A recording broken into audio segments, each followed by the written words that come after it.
Рамазан басталып жатыр, бірақ Рамазан бітіп жатқан кезде бәріміздің жыл сайын айтатын, аузымызға бір-бірімізге түкіріп қойғанда айтатын бір сөзіміз бар. Ол биылғы да Рамазанда өтіп кетті, бір ештеңе істеп үлгермедік деген сияқты бір өкініш.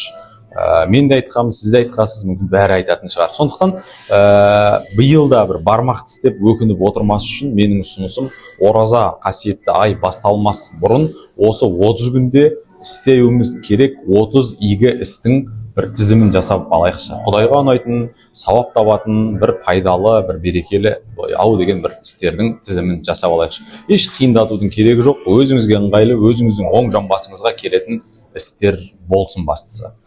Мысалы, менің тізімімде не бар? Мен тізім жасаған адам ретінде айтайын. Ең бірінші, өз үйімізге қонақты осындай бір кездерде ғана шақыратын болып кеттік қой.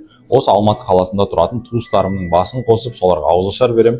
Жай ғана бір қарын тойдырып қана қоймаймын. Оларды менің жүрегімнің төрінде екендігін, оларды қандай жақсы көретіндігімді тәтті тамақпен ғана емес, тіліммен де түсіндірем. Тіліммен де айтам ол кісілерге.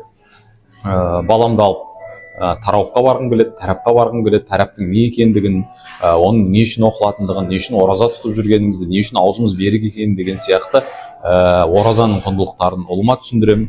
Немесе жаттай алмай жүрген бір сүрелерім бар, соларды бір мойнын жар бермей жүрген сол бір сүрелерді жаттауға көңіл бөлемін. Немесе арамыз әртүрлі себеппен алыстап кеткен бір айналамыздағы, ортамыздағы жігіттер бар, солармен ортамызды қайта жылытып, суыған көңілдерді қайта бір орнына түсіріп қоюға тырысам. Осы сияқты болып кете береді.